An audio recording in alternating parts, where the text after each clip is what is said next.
Hello, beautiful creatures. I am Witch Belle. Today we are playing A Pinch of Magic. See, this game is free on Steam. It says save your grandparents' failing cafe / magic shop from bankruptcy and possibly fall in love. It is a casual LGBTQ dating simulation. And it looks like it has 3 endings. But we're only going to play one. That way you can experience the other 2 for yourself. So let's start. What is your name?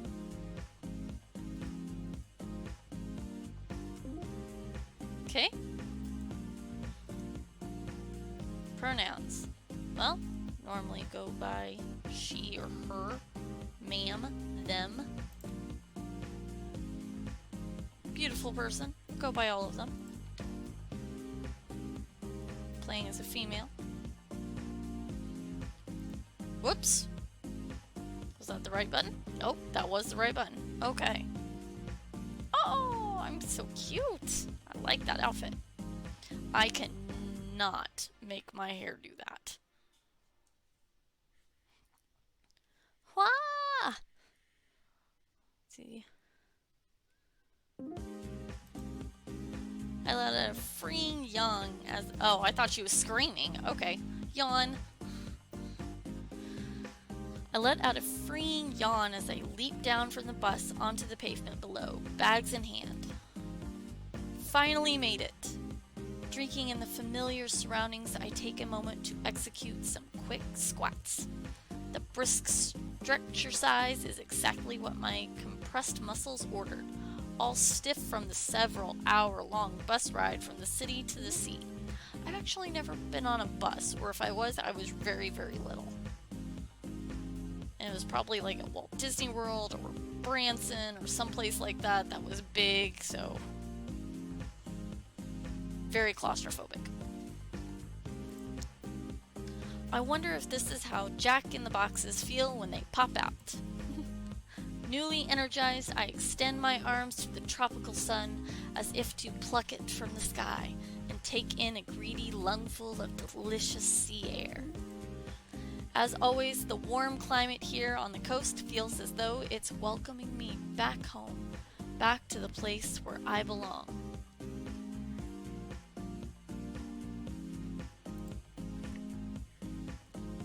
I've missed this, all of it. And ahead of me is a summer-long period of peace and respite.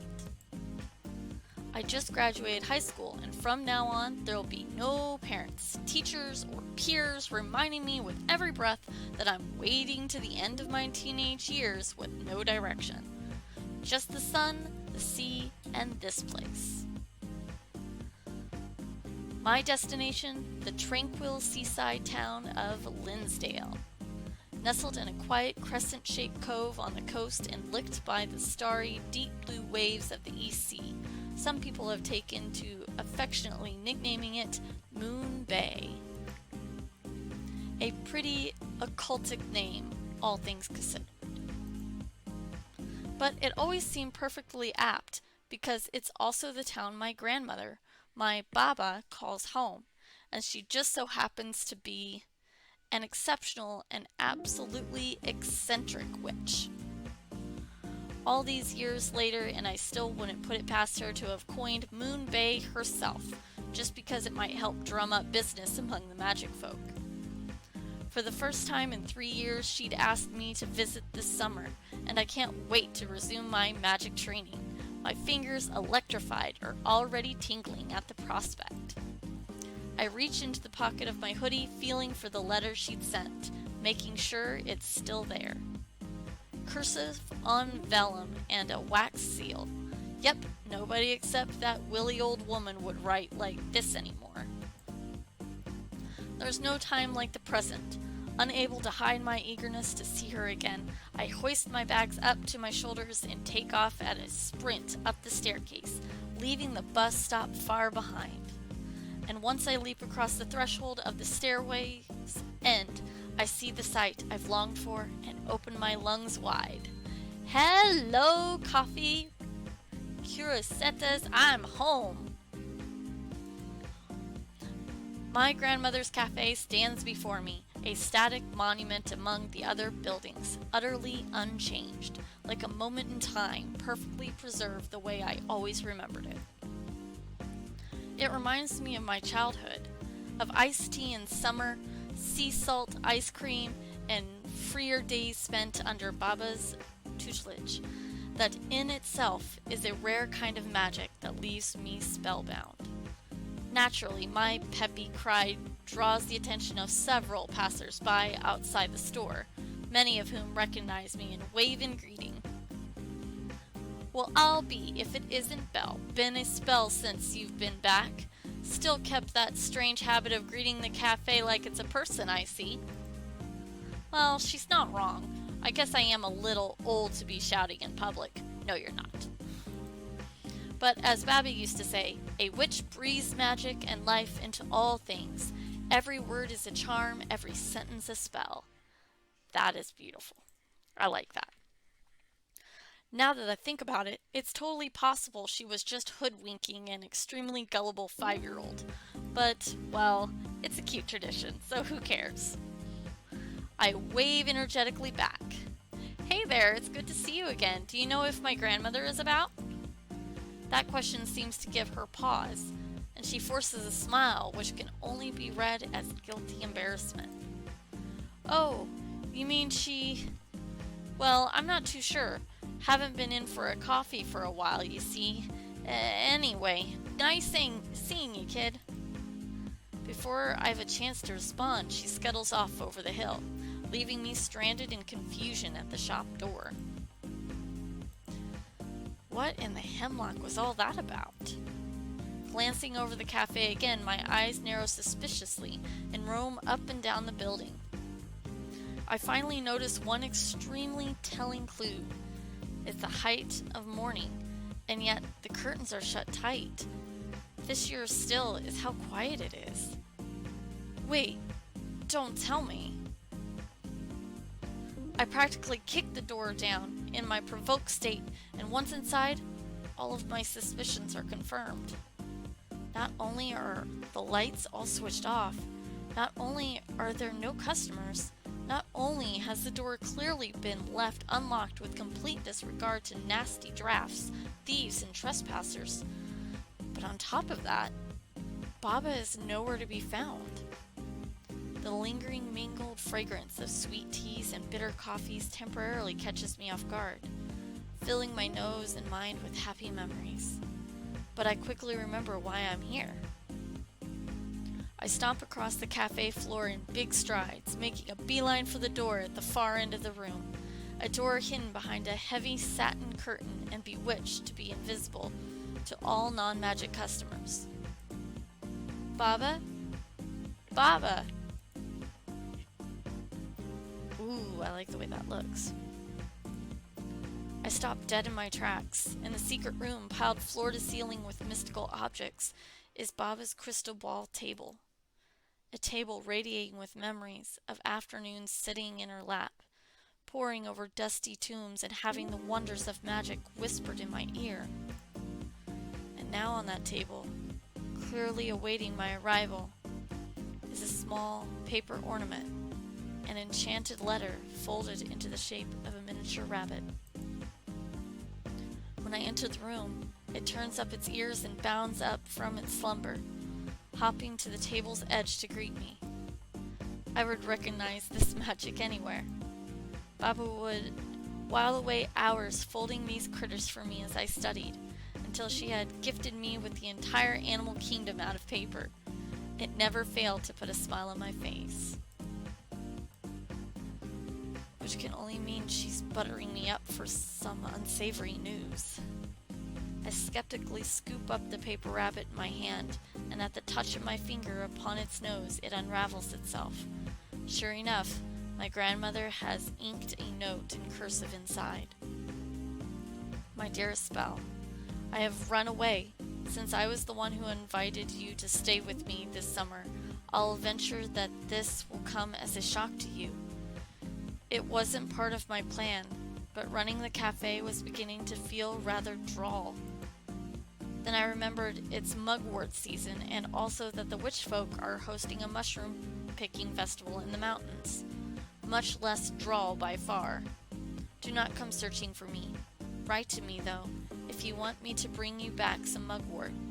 Otherwise, I shall bring you nothing. Wow, thanks, Grandma. Take care of the place while I'm gone. P.S. I hope you have money. The pantry is empty. Oh, double thanks, Grandma. I knew it! That wayward old witch. Slumping onto one of the table's squishy cushions, I throw my arms up in defeat. I absolutely should have expected this. Flying through life by the seat of her pants, living by her every whim, dropping things when they no longer suit her. This entire situation reaches into the far recesses of my mind, conjuring up echoes of countless other past examples of how mercurial Baba could be. Closing up at noon to go skinny dipping in the ocean, hosting a luau party, then passing out after an hour on her own deadly magic punch. Her crimes of capriciousness knew few bounds. She may have taught me everything I know of magic, but early on I had to master brewing tea and coffee, not just potions, just to keep this place running smoothly. It suddenly dawns on me exactly why that passerby had acted so suspiciously. I bet she cut and run days ago and told everyone in town not to breathe a word. Yep, sounds about right. No matter how you cut it, she's just running from her responsibilities again. I seriously have no clue how she managed to keep this place running all these years. My lips press themselves into a thin, stubborn line. Mugwort tea is my favorite, though. I guess it's time to go shopping. An hour or so later, I've made begrudging progress on the cafe's sorry state. With the door now locked and the curtains still tightly drawn, I make use of the privacy by enchanting Baba's dustpan and broom and setting them to work on the floor. They whiz about the room in a waltz, making quick work of any dust or grime in their path. After a brief inspection, all that remains in the fridge is a curdled bottle of milk.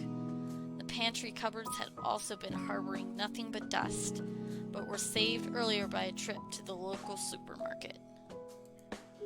Rest in peace, poor wallet. I know that feeling.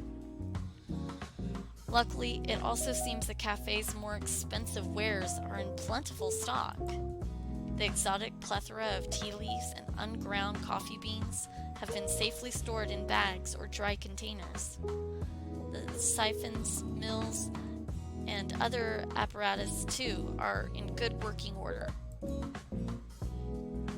Knowing Baba's devil-may-care attitude, the situation here could have been far worse. I should count my blessing she didn't let any rats inside those sacks. That moment, as if my words had personally offended her efforts, Baba's cat slinks into the room and up onto the counter to glare at me. There you are, Hannibal, a witch's familiar reduced to a rat catcher. How the mighty fall in the wrong hands. But since you don't have anything better to do, if you see any about, you be sure to let me know. When I reach across the counter to scritch beneath her neck, she forgets her grumpiness in a heartbeat and pads off into the bedroom for an afternoon nap. With the dustpan and broom soon done with their work, I thank them for their service and quickly finish putting the cupboards in order. After a satisfying stretch, I pull back the curtains to survey the place triumphantly. Watch out, Linsdale. We're back in business. Standing there with hands on hips, it's a funny feeling that courses through my chest. A kind of liberation and pride that comes with being free to wantonly spellcast for the first time in a painfully long while. I missed it even more than I thought I would. Not too rusty, though, thankfully. Now then, the last port of call is to flip that sign, and after that, I guess it's time to brew some criminally delicious coffee. That crack on the outside might need a little attending to at some point. But as soon as I step outside, I pause. My senses are once more splashed by the salty air, the sun's warmth, and the far-off songs of a soaring flock of seagulls. And in my line of sight, the sea itself, a shimmering crystal blue expanse calling me back to its edge. Well, I've worked pretty hard, if I do say so myself. Just a little stretch of the legs beforehand couldn't hurt. And so, with slow, meandering strides, I crossed the pavement and paced down the small stone staircase, heading for the beachfront. Ooh, that's nice. I take my time, enjoying the afternoon breeze and the journey all the way to the boardwalk and beyond. When I reach the beach edge, I slide off my shoes and press on, free and barefoot in the sand. It softly envelops my feet as I walk, like a floor made of satin. The waves, too, are like rolls of crystalline, satin sheets being unraveled onto the shore, rolling over rocks, shells, and themselves, and gently slipping back to their source. As ever, Moon Bay, you're almost too perfect for words. I plop myself down in the sand, stretching out my legs and searching along the water's surface for something. I wonder if she's still out there. Ooh. But before I can continue that thought, the phone in my back pocket hums, and when I retrieve it, I see several texts incoming from my parents. Ugh, I know that feeling too. Like, I love my parents, don't get me wrong. But sometimes, 10 gifts in a row, one right after the another, to say the same thing. Big sigh. Their messages cascade simultaneously into the group chat, making it plainly obvious they're both sitting beside each other, typing with a joint agenda. Oh no. Did you arrive safely? You forgot to text us. We were worried. How's Baba? Is she doing well? How's your back? Or how's her back? And there it is. I sigh, typing back my regular response whenever they awkwardly attempt to bring her up. If you're that worried, you could always, try talking to her yourself, Dad. I'm sure she'd like to hear from you. From both of you. After a brief exchange ending in I love yous all around, I fling my phone to the side and fall back onto the sandbed. The history between my parents and Baba was fractured, to say the least. In this world, where so few people are gifted with the ability to wield magic, we hide what we are for an easier life. Hundreds of years ago, those without the gift feared us, persecuted us, and worse. The world was messy. The witch folk decided, almost unanimously, that it was better to fade into anonymity than cause trouble. Nowadays, as far as the rest of normal society is concerned, it's known that we exist out there somewhere, but rarely do you see a witch shouting it from the rooftops. Despite the good I know we do, there's no glory in it at all. So, as for my parents and Baba, well, Baba had always been an immensely talented witch. The first time I was sent here to stay with her for the summer, I was 3. She showed me a few simple spells, and even though I could barely speak, I guess I was a natural. I still remember her sweeping me up when I successfully levitated a paperclip. She was so giddy, it was impossible for her to contain herself. But my parents were different. They never taught me magic, never encouraged me to learn it, All they wished for me was an utterly normal life. They asked Baba to stop teaching me, and that was that. Or so they thought. When they found out I'd flown into the face of their disapproval and had secretly been studying hard under Baba every summer for 10 years, oh boy. I remember that day. That face went a shade of blue I didn't think was possible outside of being hexed. After that, the relationship became strained. They stopped talking. I became their mediator, their owl ferrying messages back and forth. I stopped visiting Linsdale for a while to give them all time to cool off. A normal life, a boring life, devoid of magic. I feel empty just at the thought of it. But honestly, I don't really have the first clue about what I want to do in the future. If only witch folk didn't have to hide who we are. As I raised myself back up to hug my knees, I realized that I've been absent-mindedly dragging a finger through the sand all this time. I've drawn nothing remotely artistic, of course, just a bunch of badly drawn swirls that barely resemble shapes at all. These are almost as terrible as Kia's. A spark ignites a recollection in my mind, a spark which sends me flying back to before I'd been interrupted by my parents' messages, back to thoughts of a friend from long ago. My eyes meet the sea again. Kia's home, my childhood friend who had been as much a part of my summers in Linsdale as my grandmother. She was an extraordinary person in her own right, a mermaid who befriended a witch. Shy and a little fumbling in the beginning, she barely grasped human language. Kia was just about the only sound she could make. We'd communicate by drawing shapes in the sand, and though hers were terrible, I got pretty good at deciphering them. I can still clearly remember our first meeting here on the shore.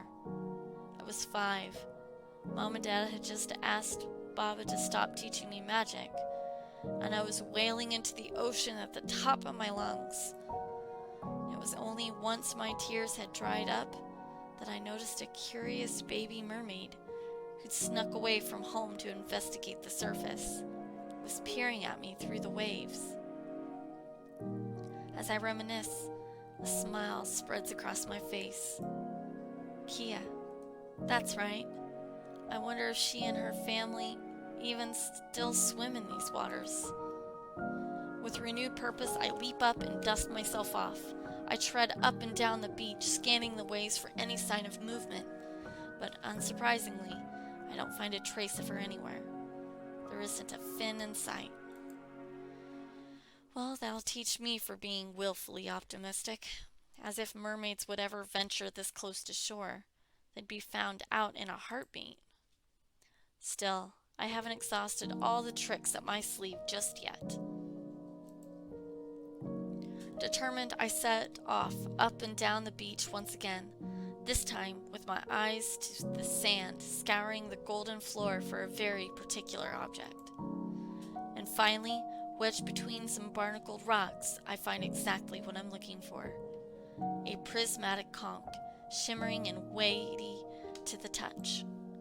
And more importantly, in the hands of a witch, it's a horn that, when blown, can sing a song only a mermaid could hear. It was an ancient spell Baba had taught me as a child, used by the old witches in times of strife to call mermaids to their aid. And together, Kia and I had repurposed it. Since the day we met, it had been my way of communicating to her. I'm here, I want to see you. Well, I suppose there's only one way to find out if she's still out there, listening for me. As a precaution, I spin about, checking for onlookers, but this corner of the beach is deserted. So reaching into the recesses of my mind for the ancient spell, I pluck out its melody, note by note, and whisper my request to the shell at my fingertips. White are the waves, my bottomless heart to be, an ocean of love built just for thee. And if thou art astray in faraway foam, the song of my sea will call you home. As the conch begins to gleam, I gather my breath and blow gently into its tip. Whee! But no matter how many times I call, Kia doesn't appear. The waves simply keep rolling over the sand at my feet, slowly soaking in and causing me to sink. So she left in search of somewhere better after all. No, Baba, and no Kia. This truly was shaping up to be a pretty miserable summer. The pang of pain I feel in my chest is sudden, but not unexpected. 3 years ago, when I said goodbye and left Linsdale, I didn't know it would be the last time. I didn't get the chance to tell her. Somewhat sad, my shoulders droop a little. She always was so timid and unsure of herself. I wonder if she waited every summer for me to come back. And I never did. But never one to let sadness get the better of me for long, I clapped my cheeks together. At the very least, I know that right now, what I can do is see her off with a smile. I'm sorry, Kia, but I hope wherever you are, you're swimming happy, and that your drawings don't suck anymore.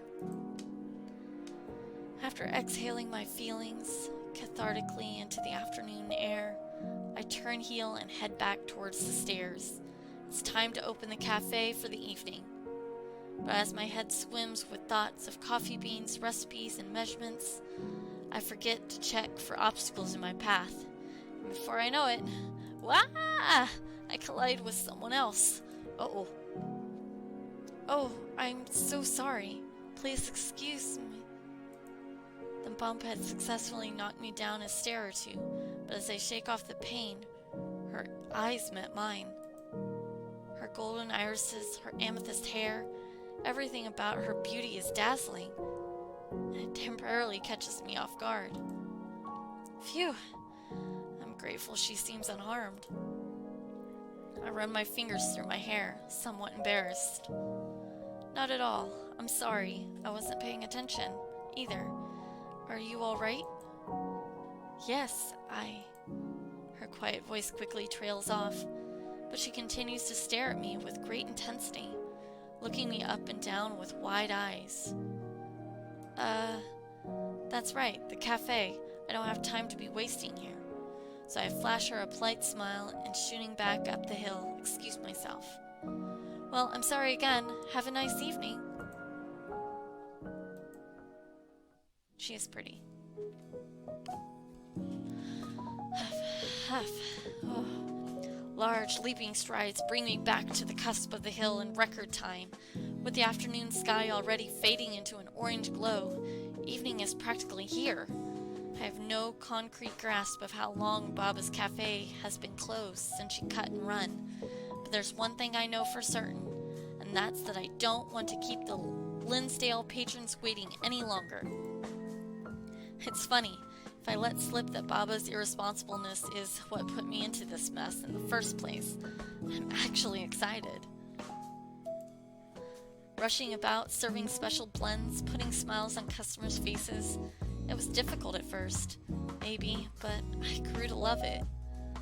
Positive vibes, Belle. Maybe this will be a good summer after all. With renewed energy, I begin to mentally roll up my sleeves.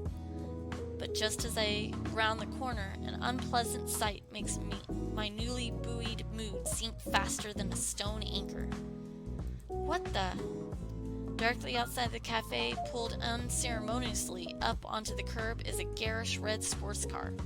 It's brand new and clearly far too expensive to belong to any resident in Linsdale. Are you serious? What sort of self-centered idiot parks their car square in front of a shop entrance? Already ticked off, I watch as an elderly man with a cane struggles to shuffle through the gap in the pavement, grasping at the cafe's wall for support. He gets his revenge as he passes by, though, flipping the bird to the car's tinted windows as he goes. You go, Grandpa. And if I had any doubts that this gaudy ride would spell trouble, they're blown away as soon as the driver steps outside. A tall, blonde fop in sunglasses and a jean jacket slams the door behind himself, yawning loudly. Leaning back lazily onto the car roof, he slips his sunglasses up into his hairline and clicks his tongue at the elderly man's back. I'm about to storm up and give him a piece of my mind when he pulls out his phone, the latest model it looks like, and begins snapping up landscape shots of the cafe. How rude. Ahem, may I help you? Sliding his free hand casually into his back pocket, he turns to flash me a smile. It's so not cute. Are you the owner?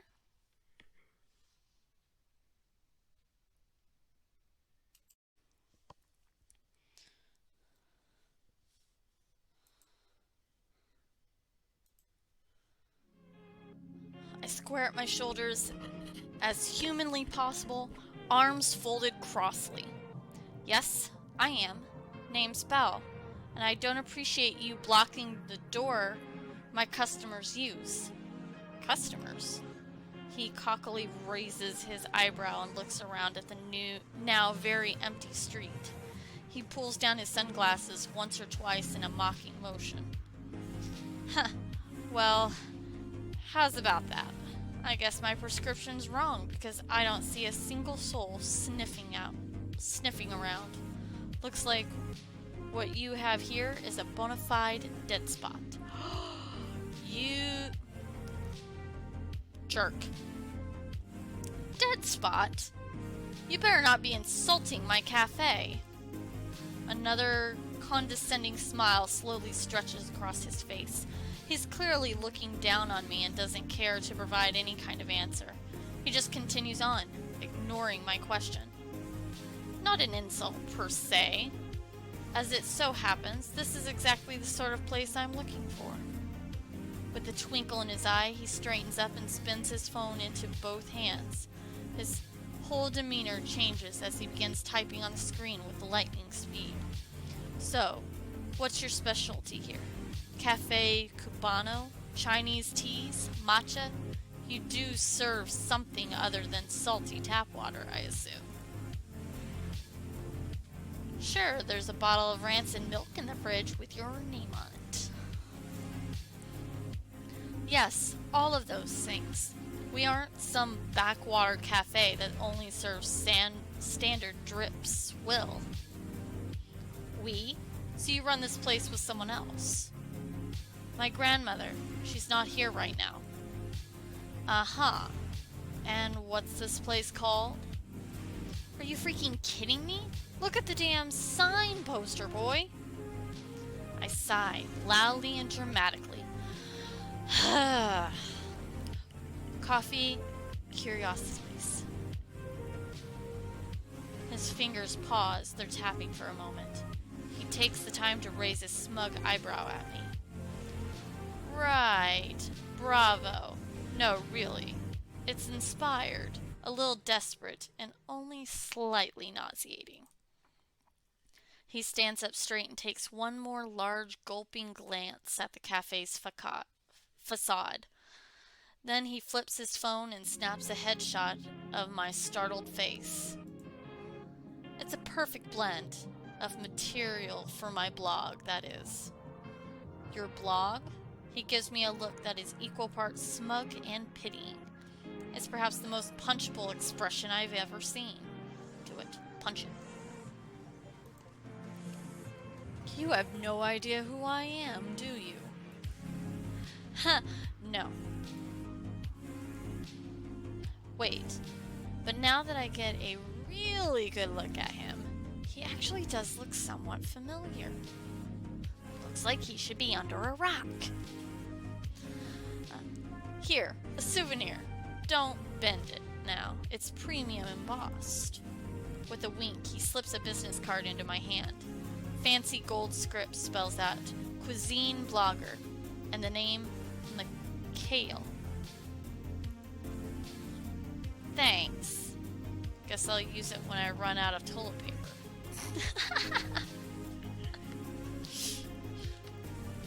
I'm really liking my character. I snap the card from his fingers, making sure to look thoroughly unimpressed as I do. His smarty veneer cracks just a little at that. Charmed, I'm sure. Now then, let's hope your coffee wildly lives up to my expectations, shall we? I can feel my blood boiling. The way that smirk plays at the edge of his mouth, it's perfectly obvious that what his expectations are. Though I still can't place his face, I've read about bloggers just like him. Vindictive types, traipsing around the country, targeting coffee shops with small customer bases, searching for the worst of the worst for their scathing reviews, like sharks feasting on krill. For a second time, I slide my gaze grimly over his red sports car, with its ostentatious wheels, shiny mirrors, and waxed gleam. I suppose when you're the scum on the surface of the industry, it doesn't matter if you destroy businesses wherever you go, as long as those clicks keep coming. Well, he's not going to drag Baba's Cafe through the mud on my watch. So, here I am, in the flesh, your only paying customer and all that. I drove 2 hours from the city to find this place. Aren't you going to let me in? Ooh. I stride up the door and start to unlock it, but inwardly, that boiling blood is starting to boil over. I'm in no mood to play nice. In fact, just for the audacity of coming here and trying to mess with a witch's business, I'm perfectly happy to play just a little dirty. With the help of some magic. Slipping my hand inconspicuously behind my back, I start to weave a spell in the air. I step towards him, all the whilst a sweet smile plastered on my face. Sure, I don't have a problem with that. You're welcome to try my coffee. Quickest way to get you off my property. But you might not want to step inside just yet. Because... Let's see. Ooh, I got a choice.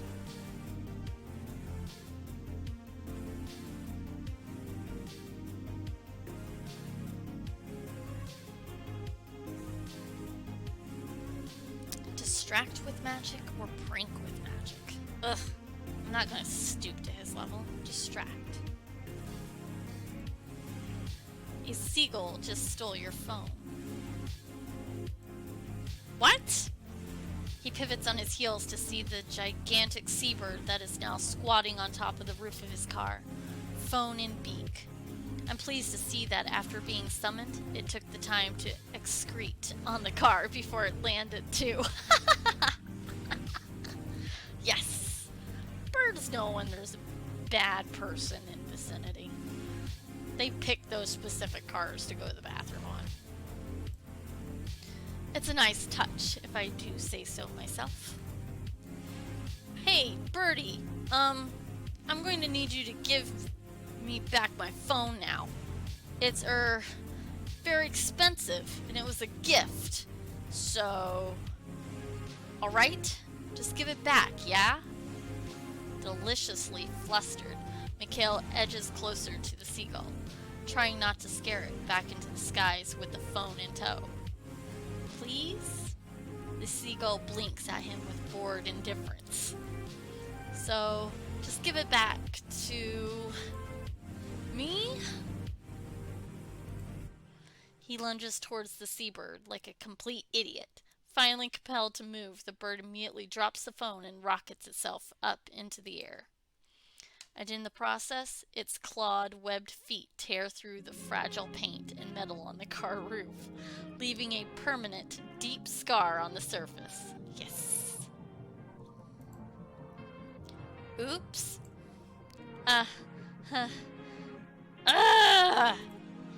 Mikhail rushes forward and falls upon the car in misery, like a man whose soul has been crushed. Bianca, my darling, no, no! Oh my gosh. This poor guy has got issues. Oh God, Father is going to kill me. Bring, bring. Ooh, it's the devil himself calling. With timing so impeccable, I'm almost convinced I'd somehow cast a second spell. Mikhail's phone explosively starts to ring.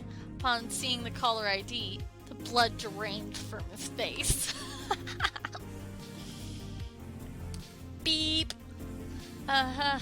Father? It's good to hear from you. No, I'm fine.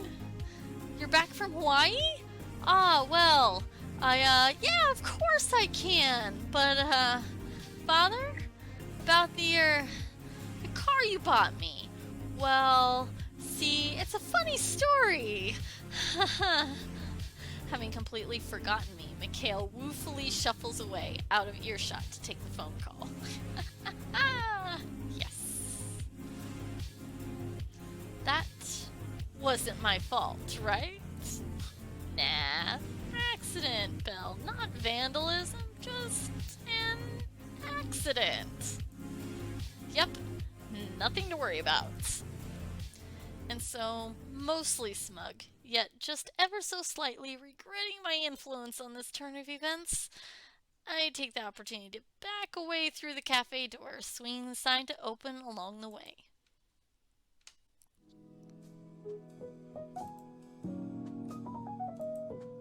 The minutes, and then tens of minutes, painfully tick by. Not a single potential customer steps inside, or even hazards a peek through the windows. I start by leaning over the counter, head in palms, alternating between watching the clock hands and the bell above the door. But I quickly get bored, and my twitchy hands tap the counter, searching for something to do. Mikhail's business card is nearby, exactly where I'd thrown it earlier, so I retrieve it and twirl it around absent-mindedly. Let's find out how famous this guy really is.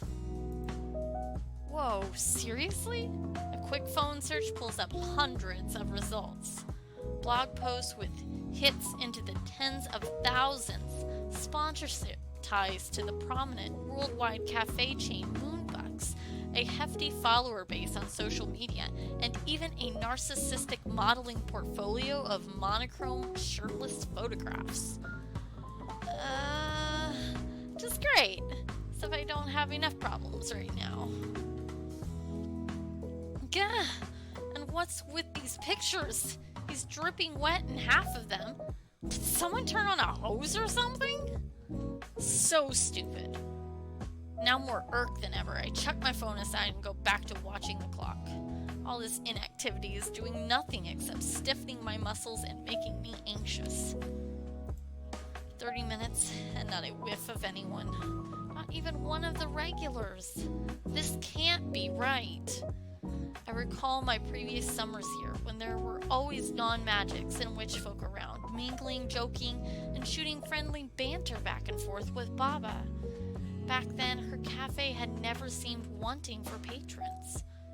Each day, a steady stream of satisfied customers would come and go at an even pace. Had never been busy, but it was comfortable.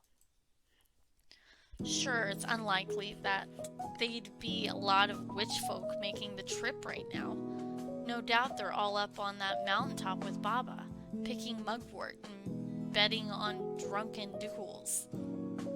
But for there to be no non-magics around either? I glance back at the clock, disappointed by what I see.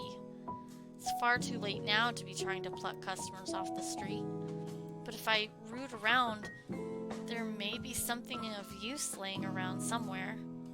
So, determined to be productive in some capacity, I trawl through some of the lower kitchen cupboards.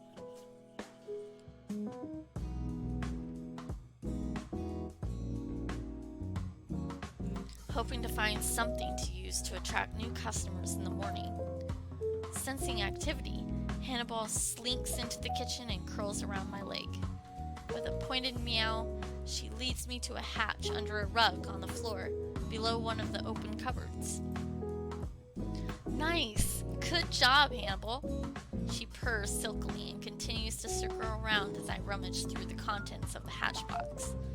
There isn't much of use, but I do stumble on an old signboard for advertising and some pastel chalk sticks. This is perfect. If I spruce it up a little, it'll do for a mini menu at the end of the street.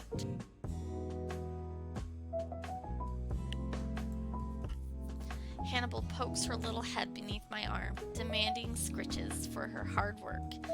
I'm so distracted I fail to hear the bell chiming at the door. Good girl. Who's going to get some fishy wishies tonight? That's right, you are. Excuse me? Ow! Just a second. I'll be right with you. Clutching the bruised crown of my head that just exchanged blows with the cupboard door, I tottered embarrassingly back onto my feet and heaved myself over the counter. A radiant sight greets me. Oh, hello.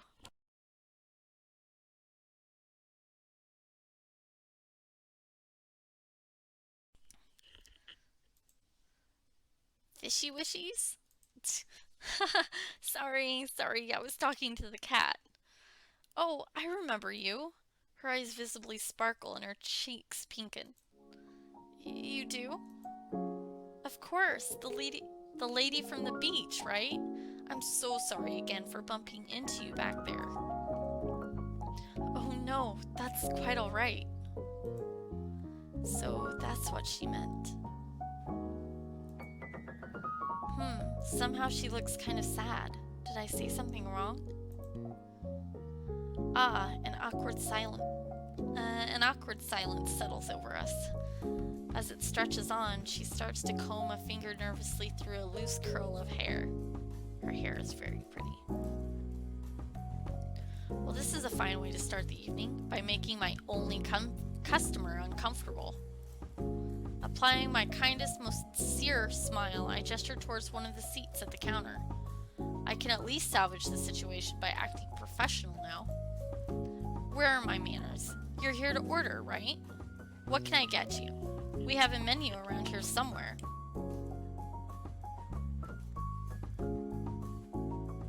As I rummage around behind the counter, though her body language is shy, the woman's striking, sandy eyes watch me intently. I can't help but feel a little nervous. Here it is. I slide the menu across the counter. A lavish, high-end tablet listing all our served items, including coffee blends, black, white, and green teas, small meals, and desserts.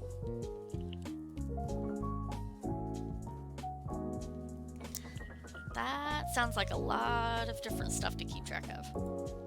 But this tablet, much like the cafe itself, has a mystical secret up its sleeve. A coffee cup shaped tab on the screen, enchanted to be invisible to non-magic customers, conceals a hidden second menu, one that displays some of Baba's oldest potions and some recipes designed for more magical patrons. I admit I was surprised earlier to find such a thing myself. A paper menu was all that had existed before. But the tablet looks brand new and screams impulse purchase, which unfortunately also happens to be one of Baba's many bad habits. The woman graciously takes the tablet from me, tucking a periwinkle curl behind one of her stylish earrings. She begins scrolling intuitively through the menu.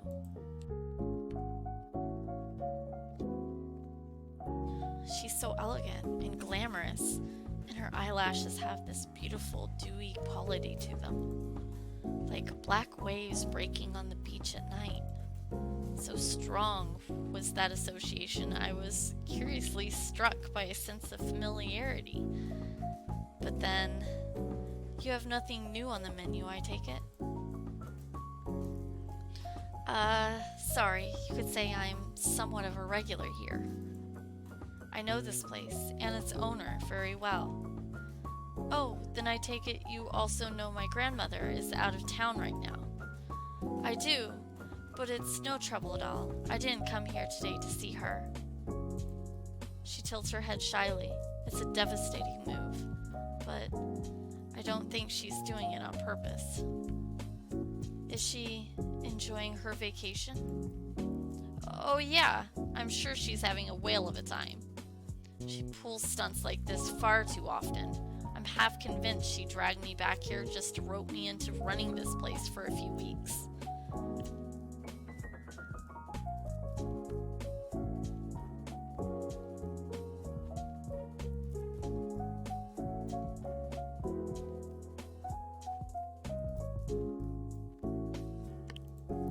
The woman shuffles somewhat bashfully into her seat, lowering her eyes to her lap. Well, if it brought you back to Linsdale, then I'm glad she did. Just think of this as a salacious encounter. Did she mean to say serendipitous? With a gentle smile, she clears her throat and taps the screen with her nail. The highlighted drink is the salty kelp latte, a popular sea-based item from the secret menu. Ooh, so she is magical. This one, if I may, it's my usual order. Sure thing, it'll just be a moment. I flash her a knowing smile before stepping over to the kitchen area to prepare her order. As I lay my hands on the glass bottle of kelp leaves, a spark of inspiration hits me. And so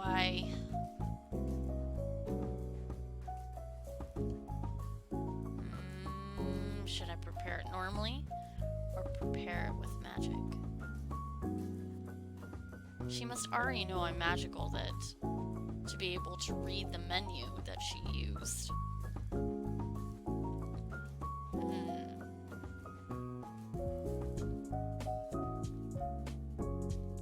And I haven't used much magic in the 3 years that I was away because the parents didn't like me learning magic. But I want to impress her too. She has quite the outfit on.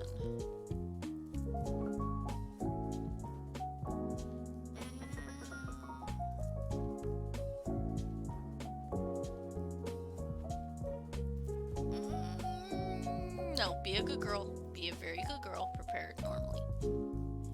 I may be itching to use some magic, but there's no need to show off. She might not appreciate her latte floating all over the shop. So instead, I get to work quietly and efficiently at the kitchen counter, preserving the energy I would have spent using magic. First, using the mortar and pestle, I grind the kelp blades into an algae powder and lightly dust with sugar. Then I slide a jug of fresh milk under the coffee machine's steaming wand. It soon fluffs up deliciously with tiny micro bubbles. Perfect. Alright, maybe a little flourish couldn't hurt. I glide across the floor, spinning a cup and saucer into the woman's hands. My deft fingers pour the powder into the basin of the cup with a dash of seawater on top. Lastly, raising the milk jug to a high angle, I let it pour. It cascades down into the cup like a silken waterfall, warming all it touches. A twirl of a spoon and the drink is made. The woman's eyes light up, and she takes a big delighted sniff of the sweet and salty steam rising up to tickle her nose. What a heavenly smell. And now for the finishing touch. Could you tell me your name? Oh, very smooth. She looks agitated, as if she has particular trouble answering the question. What? It's, Kiana. That's why you recognized her. Alright, sit tight, Kiana. I reach across the counter for a thin, nozzled bottle filled with caramel, and in small, delicate letters write her name across the milk foam. And there we have it, bon appetit. As she puts the drink to her lips, the warm steam brings a soft flush to her cheeks. A small, content sigh escapes her as she returns the cup to the saucer. So my salty kelp latte, does it meet a mermaid's approval? Uh, yes, very much so. It's scrumptious. Glad to hear it. But I'm pretty sure you mean scrumptious. Oh my goodness, this is embarrassing. Human language is still so hard. Right. I've been studying so much, but I still mess up all the time. Her whole face breaks out in a fierce flush. The quiet elegance I'd seen in her earlier has completely peeled away. Nothing could have prepared me for this. It's like her demeanor has done a complete 180. I thought she was demure, but I guess she's just shy about making mistakes in front of a human. Either way, it's absolutely adorable. Don't apologize, it's cute. The way you mix up your words. It reminds me of... No way. Now you get it. Kia?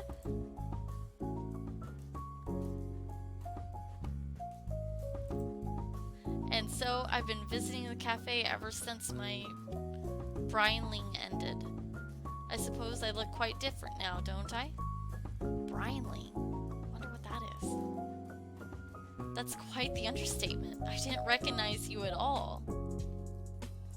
An hour later, Kia and I are sitting together, lattes in hand, at the counter.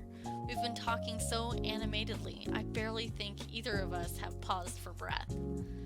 By now, I recognize her familiar shyness and her adorable mannerisms, but I have to admit, seeing her adult human form for the first time is still throwing me for a loop. Perfectly understandable when I consider she still looked like a child 3 years ago. The changes of her face, in particular, are profound but not unexpected. After all, I know very well that mer people experience growth very differently from humans. A mer person's childhood, their brineling period, would last from the time they hatched until they reached a normal age of human adolescence. Okay. Throughout the brineling, mer children could barely appear to age at all, maintaining a childlike appearance for years and years. And then, at the brineling's end, what awaited them was a highly accelerated transformation into an adult body and the ability to adopt a human form. After I met Kia, because she couldn't really communicate at first, I remember wanting to learn more about her kind. I found out about the brineling and the change through one of Baba's old books. As I also recall, I had to climb up her bookcase like a monkey to get it and slipped on the way up. Kia cried for hours when I turned up at the beach covered in bruises. So when did your brineling end? When I was about 17. It was a year and 3 months after you left. Wow, she had it to the T on that. Not that I was counting. Aw, she blushing. When she catches me smiling, Kia turns away and scrambles for her drink. It's the cutest thing. But I'm suddenly reminded of something else. Wait, earlier, didn't you say your name was Kiana?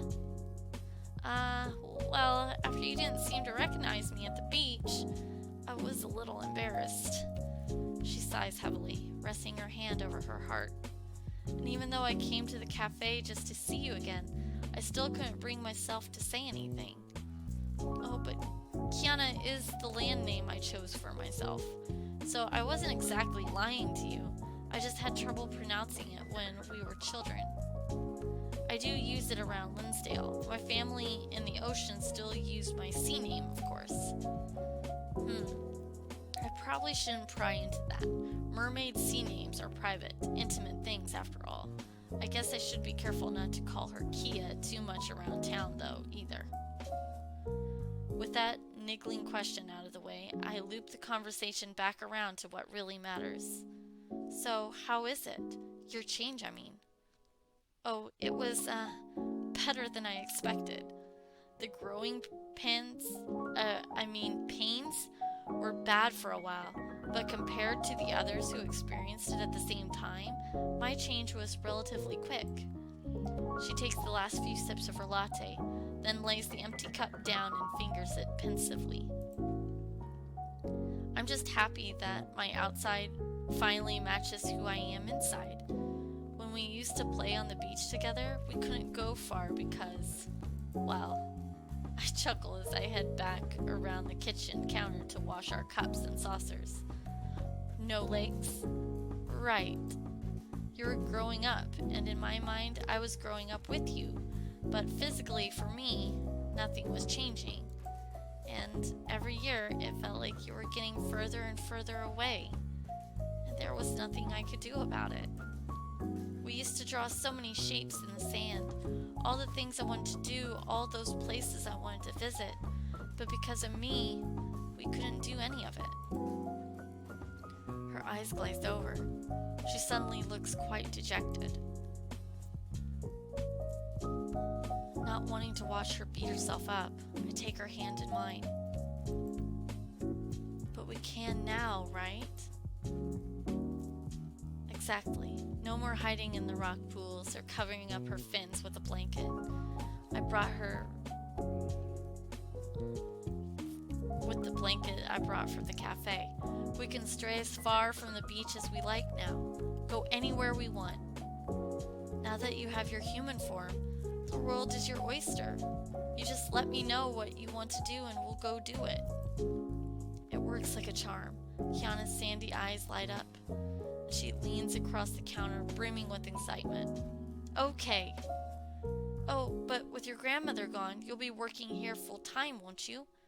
Then until we can do something, I'll just stop by every day to see you. I shrug my shoulders, gesturing towards the empty room in an exaggerated way. Thanks, I'd appreciate the company in more ways than one. As you can see, this place isn't exactly hopping. Without a regular or two, quite honestly, I might struggle to make ends meet this summer. And based on today, I'll take just about any customer I can get. Anyone but that vain fop, anyhow. The more I remember his smug face, the crabbier I get. It's at the point when I realize that I'm not so much drying the cups as grinding the tea towel into them. That's jingle jingle. The bell at the door rings for a second time. Welcome, just take a seat and I'll be with you straight. Speak of the devil. Mikhail strides inside, looking the interior over with both hands shoved into his jean pocket with a slightly furrowed brow. Wait. Shoved into his jean pocket. How about jean pockets? There's an S missing. He's looking decidedly less cool and collected than this afternoon, though it's obvious he's trying his best to mask it. Nice place you have here. The drafty cracks in the walls are a particularly nice feature. Oh, shove it. Ugh, he is not cute. Not at all. My jaw joints creak like unoiled metal as I force a smile. Linsdale's tourism prides itself on the town's invigorating beachy sea breeze. Why deprive our customers just because they're indoors? Cute. Very cute. Sensing Kiana's discomfort, I gesture to the counter seats with an audible huff. Well, sit down if you're here to order. You are here to order. Mikhail slides into the seat directly beside Kiana. He beams obnoxiously as he pulls out his phone. Of course, and I don't need a menu. Just serve me your best attempt at coffee. Ooh. And shh, just throw it in his face. You going to pay for it? Please, of course I will. I'm not trying to put you out of business. Though I retreat to the back of the kitchen to begin scooping and grinding the coffee beans. I keep one watchful eye on Mikhail at all times. Thankfully, though, his gaze is still roaming all over the interior. He isn't trying to snap pictures. But it's obvious he's searching for something. A juicy tidbit, a draw for his story. and so after his eyes complete the rounds of the decor, they naturally come to fall on his neighbor. Are you a regular here? Yes, I come here most every week. His eyes widen in genuine surprise. Really? What's your usual order? If it's that good, maybe I should have ordered that too. Oh, she flutters her eyes to me, begging for assistance, but I'm way ahead of her. I make the 3 strides back to the counter in a heartbeat and step in. She's a special customer. Her order's not on the menu, and it's shall we say, an acquired local taste. I doubt you'd like it. Gotta admit though, I'm solely tempted to put seawater in his coffee just for the heck of it. Must resist.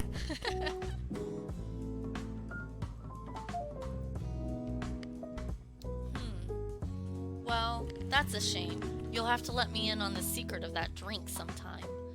Miss. Ever sweet and polite, Kiana holds out her hand to introduce herself. Kiana. Just Kiana is fine. And I'm afraid I don't know much about the recipe. Or coffee, for that matter. Just as I become concerned that Mikhail might be about to defile Kiana's hand with a kiss, another one of those pretentious business cards appears in his hand, and he drops it into hers. Enchanté. I'm Mikhail, and I just happen to be an expert on coffee. I'm a café blogger. Oh, cuisine? Huh, it's pronounced cuisine, Kiana. It means food. I turn to Mikhail and scramble for a cover-up. She's not from around here. But her accent. He doesn't look convinced at all, but thankfully, Kiana's pure-hearted curiosity comes to the rescue. You write about food? Then you're here to write about coffee curiosities. Yes, that's the intention. No doubt you've heard of my... But Kiana has already stopped listening. Well, this is perfect. Now you won't have to worry about finding customers. Once he tastes your coffee, he's sure to love it. And if you write something good, people will come from all over Linsdale. Kiana, my sweet summer child, your innocence is wasted on him. He's not that kind of blogger. As I slowly turn the coffee grinder, I give Mikhail a disapproving side eye, and he shifts in his seat. The twitchy guy sitting beside you only visits coffee shops he expects to be bad. His blog is just a collection of hatchet jobs, designed to be shocking and to tank any business he writes about. He's only here because he thinks my coffee is going to taste so undeniably terrible it'll make for a juicy article. With one last yank, I grind the last of the coffee beans into dust. Or have I missed anything out? Mikhail practically rolls his eyes into the next century. Hey now, you make it sound like I'm the enemy here. Ask my darling readers, and they'll tell you the only 2 things I'm guilty of in this business are being criminally handsome and honest. Ugh. And the coffee they served at all of those other cafes just happened to be honestly awful. So just think of it this way. This is your perfectly fair chance to impress me. Not that you will. I've savored all the finest blends this world has to offer, but you're welcome to try. It seems to take Kiana a few moments to process all of this information.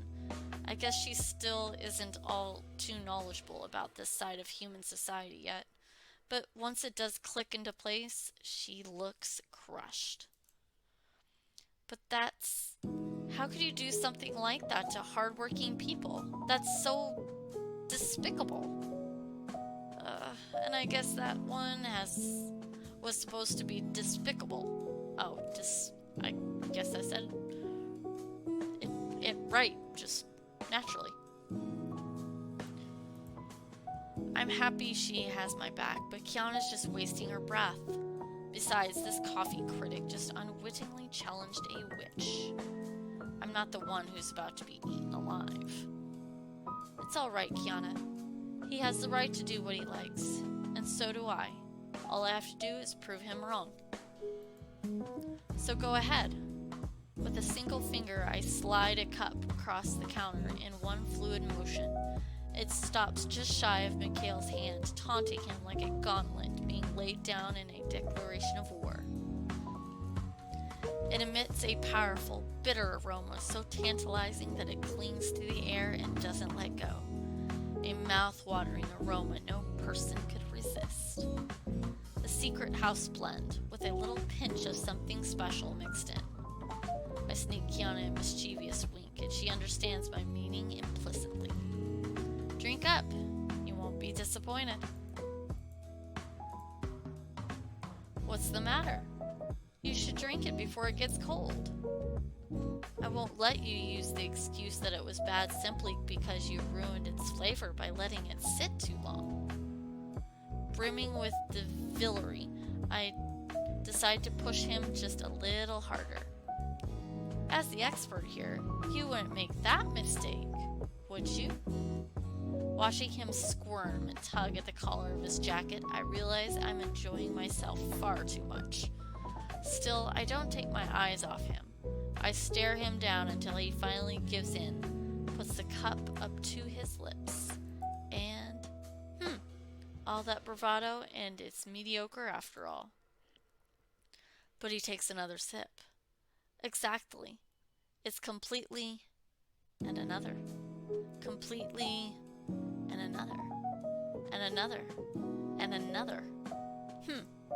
He drinks and drinks until the veneer rips away, and he finally throws his head back, shamelessly chugging the hot liquid until he has lapped up every drop, and the bottom of the cup is all that remains. Ha! Hunching over, he slams the cup down on the counter and stares at it in dumb disbelief. He's shaken and a little breathless, and there's something clouded about his expression. Delicious. Ha! It's 9 p.m. Closing time draws near on this, my first day of running the cafe. As I finish scribbling down orders onto a pad of receipt paper, I rip the page out and hand it over. So, 3 secret blends, 1 small and 2 grandes. That'll be 7 gold. He's been scowling like this ever since he finished his first cup. Truthfully, he looks more mystified than anything else. After the first cup, he'd sat shell-shocked for several minutes, then sprung up and demanded 2 more of the same drink in quick succession. When they were ready, Kiana and I had huddled together, watching him discreetly over the tops of our own lattes. He never took more than 1 small sip at a time, crossing his arms and quietly ruminating over the taste before going back for another sip. We lost count of how many times he furrowed his brow, how many pictures he took, or how many notes he typed into his phone. After half an hour, I thought he'd finally admit defeat. Admitted defeat. Okay, my brain just had a glitch. Admitted defeat. Okay, I did it right. But, Mikhail, 7 gold? Right now, Mikhail is clutching onto his gold, pouting comically. He looks like a child who doesn't want to give up his favorite marbles unless his parents agrees to trade him a cookie. I can't believe I'm saying this, but I almost feel sorry for him. Almost. No matter how hard he racks his brain, he's never going to figure out the secret. Wait, why do I feel more guilty for cheating at coffee than I did wrecking his car? Oh, right. Yeah, here. Thanks. Here's your change. I don't get it. How? Tell me how. It's all finally too much for his pride, and he explodes, slamming his hand down on the counter. How is your coffee that good? This place has terrible reviews everywhere. It's a dead spot online. There's no way the coffee could be this good. Wait, terrible reviews? When he sees that I've no intention of answering him, Mikhail clasps his head, defeated, and sighs. He's still pouting like a little kid. Tomorrow. I'll be back tomorrow to make absolutely sure it wasn't a fluke. I'm not writing my review until I know you're not cheating. So bring your A game. Looking forward to it. Gah! He concedes and stomps away to gather up his phone, and as he moves out of earshot, a very apologetic-looking Kiana takes his place. She leans in and whispers in my ear, "Is he going to be alright? He looks kind of upset. He'll get over it, and I have a feeling he might turn out to be quite useful." As I'd done for Mikhail, I write out her receipt and pass it on. "Here you go. How are the lattes? Not salty enough?"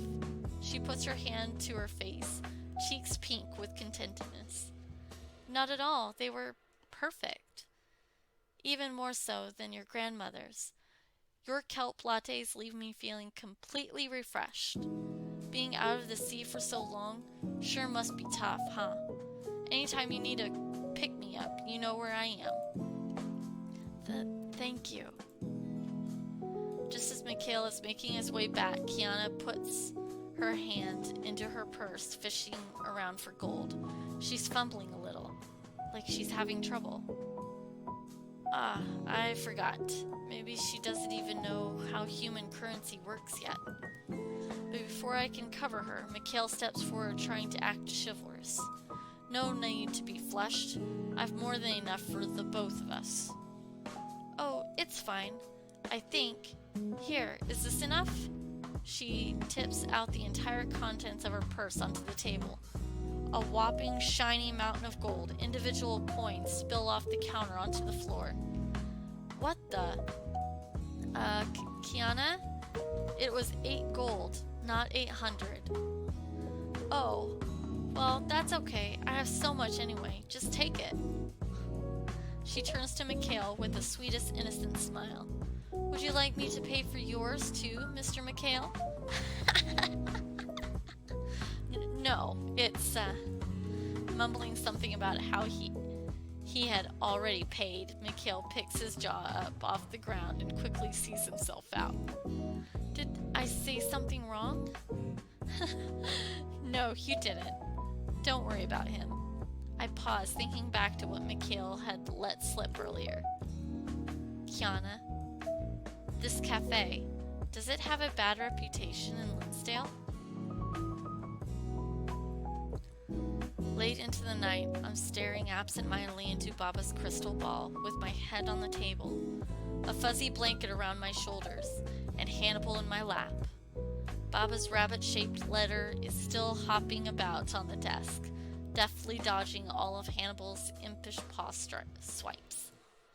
All around us, the dustpan and broom go about their nighttime cleaning. Sweep, sweep. Sweep, sweep, sweep. I still can't stop thinking about it. Terrible reviews? That's what he said. Kiana didn't seem to know anything about it. But then again, I doubt she'd pay much attention to something like that. No reason not to just find out myself, once and for all. I slipped my phone from my pocket, punched in a few keywords, and hit enter.